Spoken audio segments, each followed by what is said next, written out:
Hello and welcome. In this video, we are going to be discussing scanning documents into Evernote.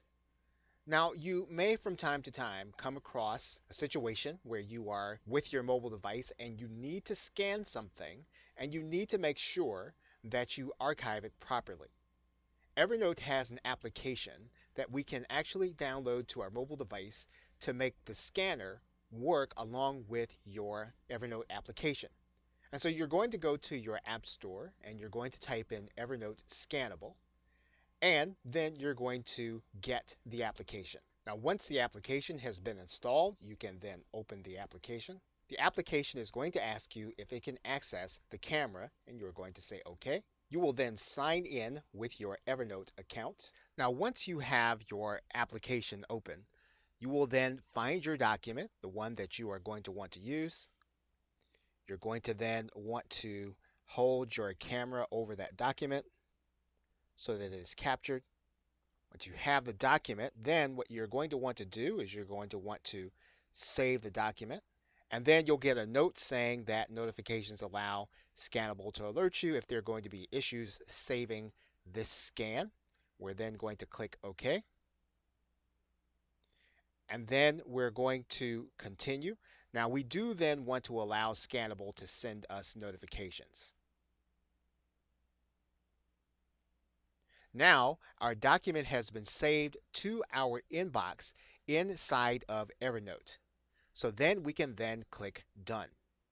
Our document is then inside of Evernote. We can then annotate it. Now, if you attempt to change the document's information inside of the web app, you will not be able to. You will need to go to the desktop application. And it's here that we can actually change the name of our document. We can add in tags here also. So basically what we're able to do is we're able to take anything that we scan, we're able to annotate it, and then we're able to categorize it into a notebook where we want it to be. Okay, so with that, thanks, and I will see you in another video. Welcome back. We are now at the website IFT, or If This Then That. You can access that website by going to ifttt.com.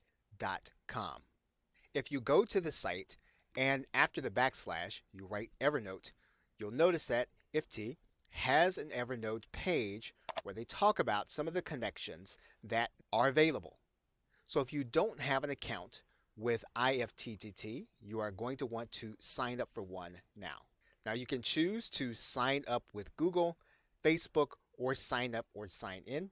And if you have a Gmail account, your sign up will be instant and you will already be given access to IFTTT. Now the first thing we're going to do is we're going to connect our account.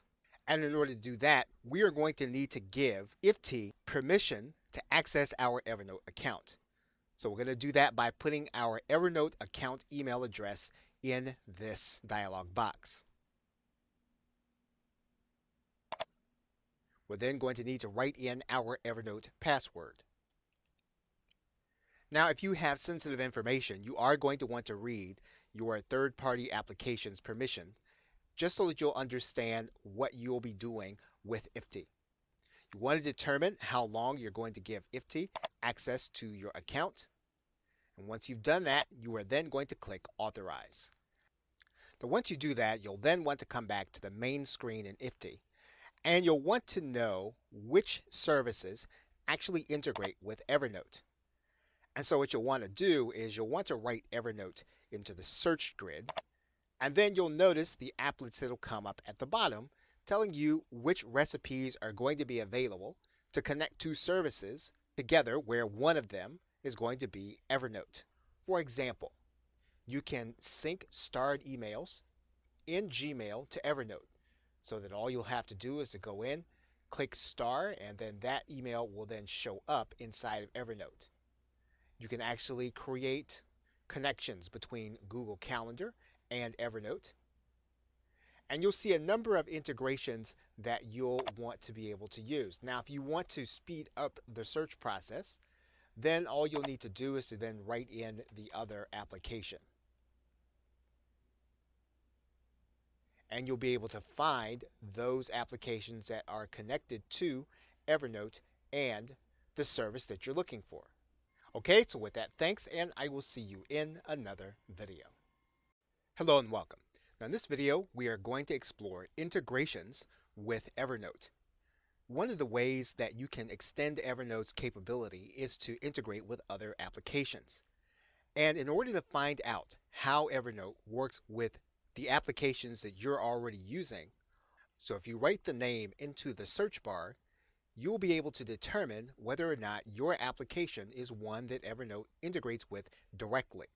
So for example, we would type in Microsoft Outlook because that's a common application that people work with. And you would determine that Evernote actually has an integration with Microsoft Outlook. In fact, you can actually access that integration through Microsoft Office. Now, this application only works with Evernote for Business. So if you have the free version or if you have one of the other paid versions, you will not be able to use Evernote for Outlook. So it's a good idea to take a look at all of the applications that fall under the category of the platform that you use most. So for example, if you are a Windows PC user, you'd click Windows and you'd see all of the applications that are available direct to Evernote. As you can see here, in this particular case, there are a finite number of applications, so it'd be a good idea to find out what they do. For example, we'll take two of them.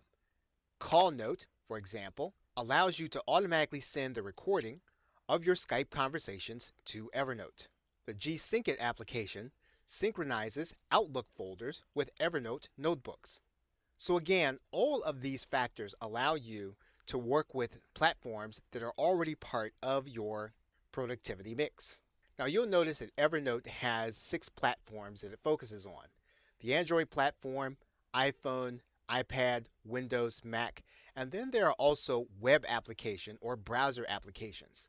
So we're going to go ahead and click Web Applications. And what you're going to notice is that there are a number of web applications that Evernote integrates with. There are 2 in particular that we are going to focus on in this course. One of those applications is If This Then That, or IFTY, as well as Zapier. Both web applications allow you to connect multiple applications to Evernote.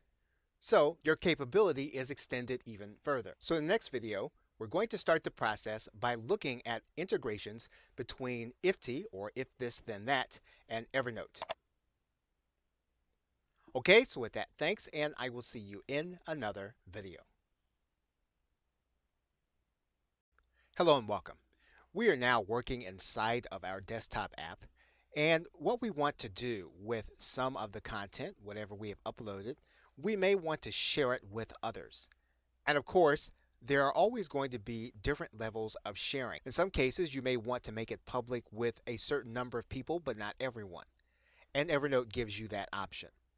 So we would take this note that we're looking at, the one that says, "Welcome, Thomas Duncan," and we can go to the Note section, and we can actually go to this Share menu. And what we're going to do is we're going to click Share Note. That's going to give us a dialog box.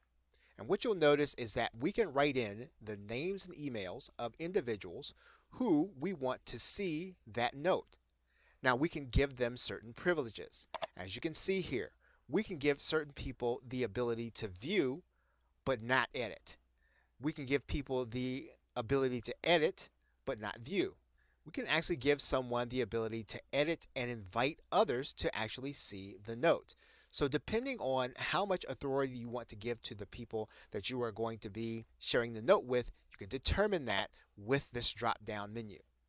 In this particular case, we can write in an email, and we can write in a message that we want to use to give context to the note that they're about to see.